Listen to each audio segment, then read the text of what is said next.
Bom, vamos avançando aqui agora, rapaziada. Bora falar aí sobre André Silva e Caleri juntos. Que papo é esse? Segundo Alexander Vieira, o Hernan Crespo vai testar em jogos a escalação do São Paulo com a dupla André Silva e Caleri. O André deve ter uma sequência nessa sua volta de lesão, rapaz. Olha aí. Então, o Crespo aí tá querendo fazer esse teste aí em jogos, colocar o Caleri para jogar junto com o André Silva. Acho interessante, cara, em muitos aspectos. Primeiro, para quem não lembra, assim quando o André Silva chega no São Paulo, ele jogou ali o começo dele com o Caleri. Teve muitos jogos que eles jogaram juntos. Teve até um jogo contra o Atlético Goianiense. O Carpini foi demitido. São Paulo foi jogar contra o Atlético Goianiense fora. Acho que foi 3-0 para o São Paulo, se não estou enganado. O Caleri faz um gol, inclusive com a assistência do André Silva. Ele jogava muito pelos lados, né? Como segundo atacante ali, caía pela direita, pela esquerda. O jogo do São Paulo também contra o Barcelona de Guayaquil também foi com os dois jogando juntos, entendeu? E quando o Zubeldia chega, nos primeiros jogos ali, ele também mantém essa escalação com Caleri e André Silva, né? O Caleri centralizado, óbvio, e o André sendo um jogador um pouco mais solto, caindo pelos lados, sendo o segundo atacante ali. Em vários jogos eu gostei, achei interessante. E depois que isso aí nunca mais aconteceu, e o André acabou de voltou contra o Palmeiras, entrou um pouquinho no segundo tempo, né? Mas interessante, né, cara? Assim, eu vi algumas pessoas reclamando, né, nessa repercussão aqui dessa notícia, mas, cara, assim, o Crespo ele é o técnico do São Paulo e ele tem que buscar maneiras diferentes do time jogar. O Crespo tentar colocar Caleri e André para jogar juntos, eu vejo que ele está tentando fazer aí mais uma formação diferente, fazer um São Paulo aí com jogadores diferentes, além do que a gente tem hoje, que é Caleri, Luciano e Lucas, né? Essa é a forma de jogar que a gente tem hoje, mas ele tem que criar também novas possibilidades. Senão, não, se jogar só de um jeito, fica manjado e o adversário vai saber como é que o São Paulo joga. Então, fazer testes é interessante. Isso mostra o repertório do técnico, né? Buscar soluções alternativas, entendeu? Mudança, não só jogar daquele mesmo jeito específico. Então, acho que é uma possibilidade válida e um jeito diferente do São Paulo jogar. Acho que é sempre válido e mostra aí o repertório do Crespo. Vamos ver, né, se isso aqui de fato vai se confirmar, mas acho interessante. Jamais vou ficar falando, pô, que isso aqui não vai dar certo, pô, nem viu, cara. A gente viu quando o André chegou e teve jogos que eles jogaram bem juntos, então vamos ver. Aí tá, porque muita gente critica, pô, com o Luciano, que não sei o quê, com o Lucas tá jogando nada. Quem sabe o André aí e o Caleri não se entende. Vamos ver, né? Vamos ver. Aí, certo, rapaziada? Vamos avançando aqui agora. Quero comentar com vocês aqui sobre o Marcos Antônio. Já foi anunciado, né? Oficialmente a sua renovação. Finalmente demorou, mas o São Paulo anunciou. E segundo o Alexander Vieira, a primeira parcela, tá, que o São Paulo vai pagar para a Lazio aí, vai ser em setembro, tá? Em setembro o São Paulo faz o primeiro pagamento aí para a Lazio. São 4 parcelas anuais, tá? Então, vai ser uma parcela paga em 2026, né? Que vai tá marcado para setembro, né? A primeira parcela que você vai pagar. Aí um em 27, um em 28 e outro em 29, né? São 4 parcelas aí, né? Em valores iguais. O Alexander Vieira não colocou aqui qual é o valor, né? Que o São Paulo vai pagar aí por ano, mas são 4 parcelas, tá? E a primeira vai ser paga já em setembro, né? Ele já está aí com a sua renovação, né? Com o seu contrato definitivo com o São Paulo, definitivo que a gente fala porque o contrato anterior dele era o contrato por empréstimo, né? O contrato dele era por empréstimo, ainda que iria até o meio do ano. Ao São Paulo, ele fez esse contrato de empréstimo e tinha algumas metas que se ele batesse, o São Paulo era obrigado a comprar ele, bater as metas com tranquilidade.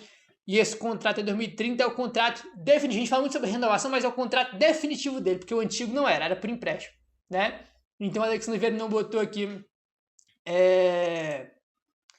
quanto vai ser a parcela, né? Mas vai ser 4 parcelas aí iguais por ano, né? Enfim, aí ele acrescenta aqui, ó, o volante viu a expectativa também de ser convocado para a seleção brasileira.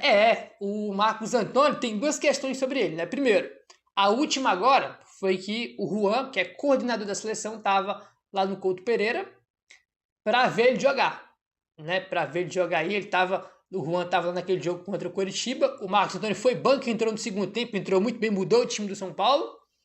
Então, ele estava ali já observando o Marcos Antônio, e no ano passado ele estava na pré-lista do Ancelotti e tinha informação de que o Marcos Antônio estaria entre os 23 que seriam convocados, né?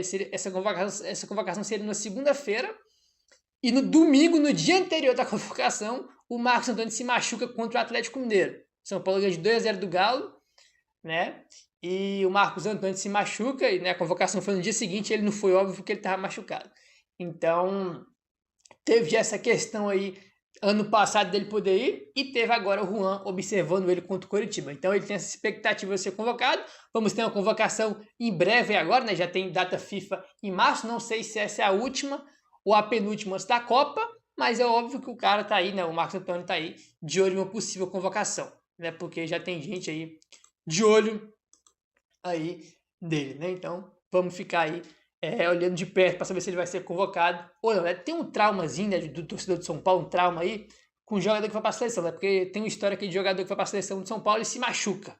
Então, eu sempre fico com essa questão. Claro que jogador joga na seleção, é o sonho de todo jogador, todo mundo quer jogar na Copa do Mundo, valoriza ainda mais jogador, isso é verdade.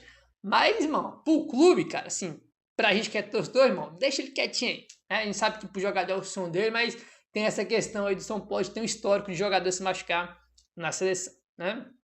Enfim, vamos ver se ele vai ser convocado ou não.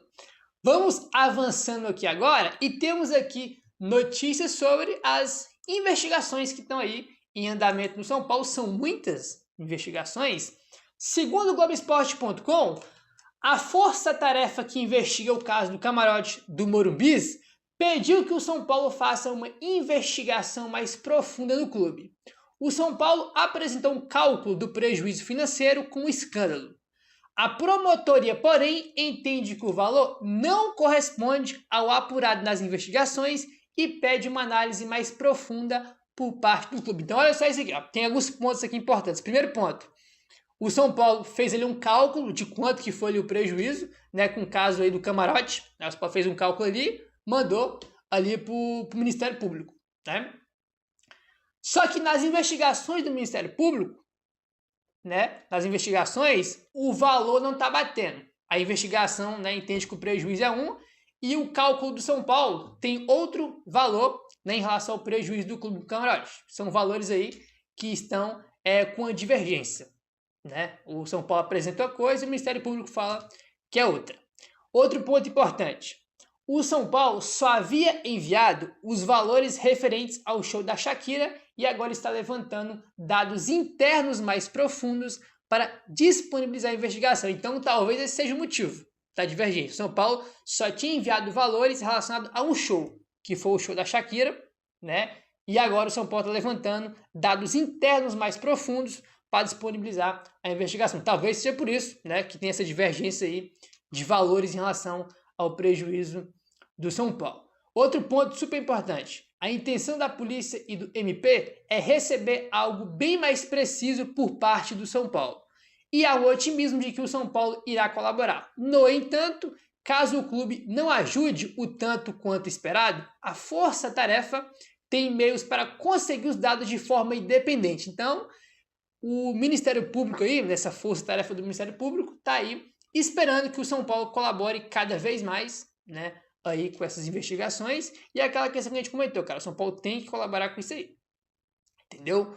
Tinha informações que o Massis iria, né, cara, tratar o São Paulo como vítima, porque o São Paulo é a vítima, evidentemente, né? O São Paulo Futebol Clube é a vítima disso tudo. E tinha informação que o Massis ia tratar, né, cara, esse caso aí, o São Paulo como vítima. E de que ele, né, aí iria também colaborar com a polícia e também com o Ministério Público para poder investigar esse caso aí. Né, cara? Então, tipo assim, o Ministério Público está esperando aí algo mais preciso, né, receber aí, né, materiais mais precisos aí para contribuir na investigação, e o que a gente espera é que o São Paulo faça isso. Viu, Massis? Você que é o presidente do São Paulo de hoje, colabore, né, com o Ministério Público aí, porque o São Paulo é vítima e tudo que o São Paulo puder aí colaborar com qualquer coisa que seja, irmão, dentro do clube, tem que entregar para o MP, né, que é para ajudar nessa investigação aí, porque o São Paulo é vítima. É sempre bom lembrar disso, né? E como o Gé botou aqui, né, São Paulo não colaborar, a força-tarefa tem meios para conseguir os dados de forma independente, né? Então vamos ver aí se esse negócio aí, como é que vai acabar, né? Meu parceiro, você que tá aí, se inscreve, deixa o like, valeu, tamo junto e saudações tricolores.